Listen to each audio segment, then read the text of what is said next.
It has to be said that while the main My Little Pony Friendship is Magic comic series has produced some real masterpiece stories that are certainly up there with some of the better episodes of the actual show, the two sub-series, the Micro series and Friends Forever, have not fared nearly as well.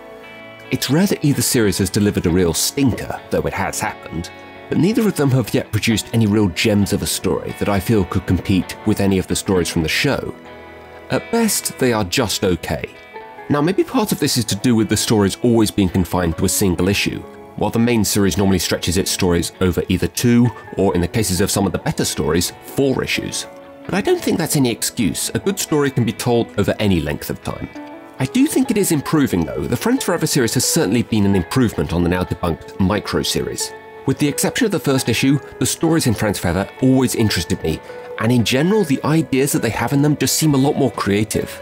However, like I said before, I'm still yet to see that real masterpiece that makes me glad that this series exists. But I don't want to put too much of a damper on these comics, which is why today I'm going to review my personal favourite of the Friends Forever series, number 10. As is customary in this series, the issue focuses on the relationship of two characters. Here it's Fluttershy and Iron Will. So how much you enjoyed this comic might depend a lot on how you felt about the episode Putting Your Hoof Down. The cover depicts the issue's two main characters in a parody of American Gothic. I'm not quite sure what this is supposed to suggest. This could be seen as the writers shipping these two, except for the fact that we learn in this issue that Iron Will is married.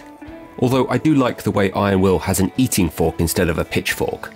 The first page informs us that this issue was written by Christina Rice, who also wrote the previous Friends Forever issue, which focuses on Flim and Flam. And while I found the story to be nothing special, I will give the story credit for doing a far better job at further developing the brothers than Leap of Faith did. Now, I find the artwork style for this issue a little distracting.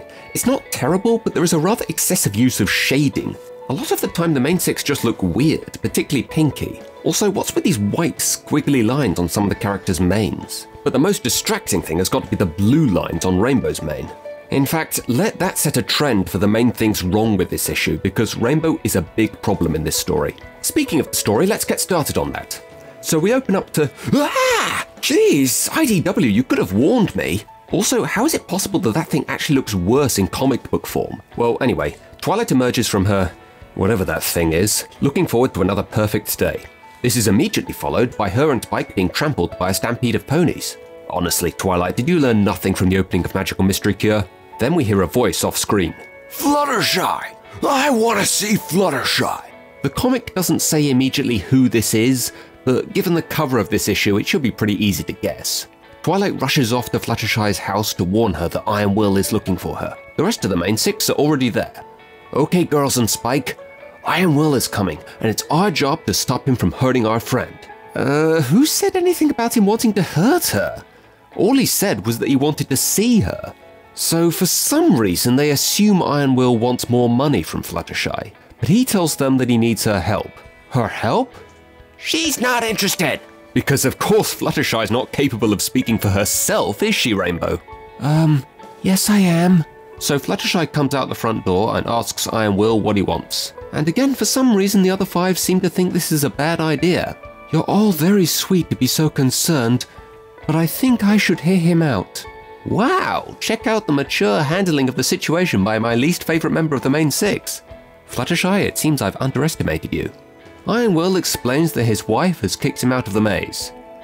Yes, he lives in a maze. Isn't that amazing?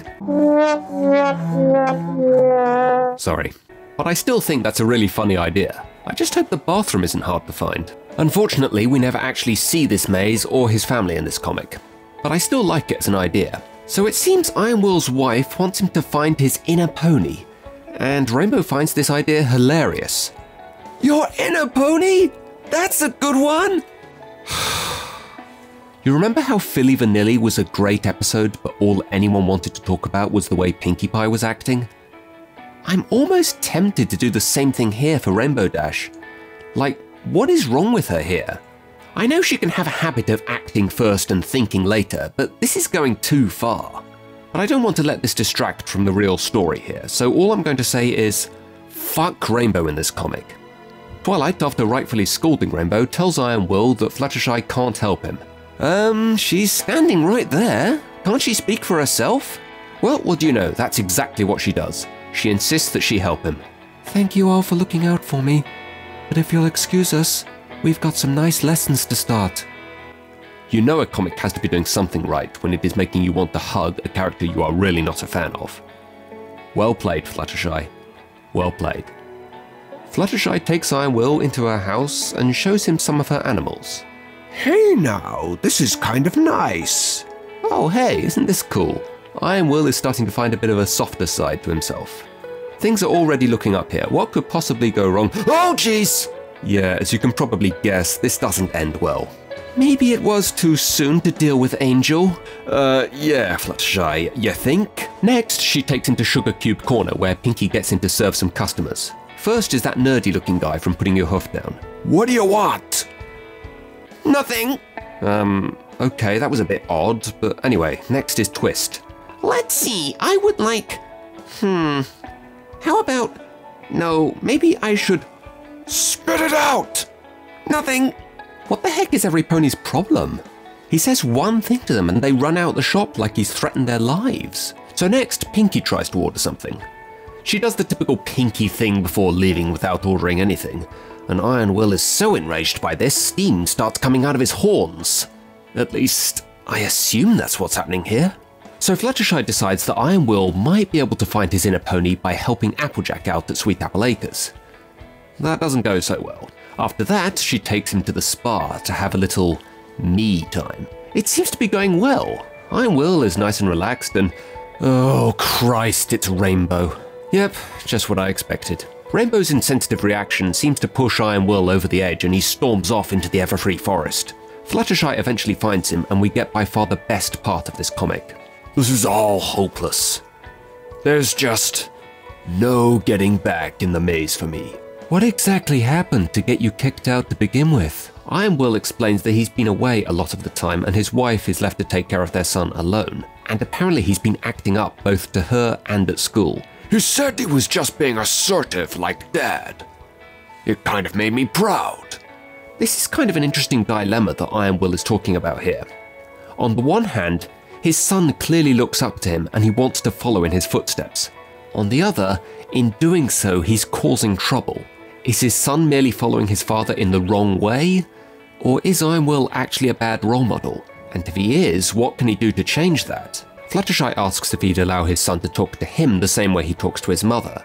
When he says no, he realizes that even though his son might simply be trying to stand up for himself, that's still not right if it means being disrespectful to those around him. I think this is a great lesson to teach kids, that even if they feel they are doing the right thing, showing respect for those around you, especially your parents, is more important. I also think some adults could learn a similar lesson here about avoiding confrontations when you can, because a lot of the time it's just more important to stay on good terms with people. So it seems like Fluttershy's words have had some effect on Iron Will, and later they... What the hell has happened to their eyes? Well, anyway, Iron Will has made them dinner before heading back to his maze. Some of them seem rather unappreciative of Iron Will's efforts, but Fluttershy likes it and that's really all that matters to him. As he heads back to the maze, Rainbow has one last question. How do you deal with these crackpots, Fluttershy? Kindness and patience, Rainbow Dash. Yeah, and also, Rainbow, thinking for 2 seconds about others' feelings before you do anything. This comic is passable enough in my eyes because it has a great lesson and a great portrayal of Fluttershy. With that said, it has a lot of problems too. Rainbow is a total arse for every panel she is in. The artwork is a bit rough around the edges and it also looks kind of unfinished in places. And the middle part where Iron Will is trying out different things is really nothing but filler. It also annoys me a little that we learn that Iron Will has a family, and yet we never get to see them. The exchange between Fluttershy and Iron Will in the Everfree Forest makes this comic worth its price of purchase, but it's still no masterpiece. And that's really what's missing from the Friends Forever series. That one masterpiece issue. Will we ever get to see a story from this series that is worthy of being in the actual show?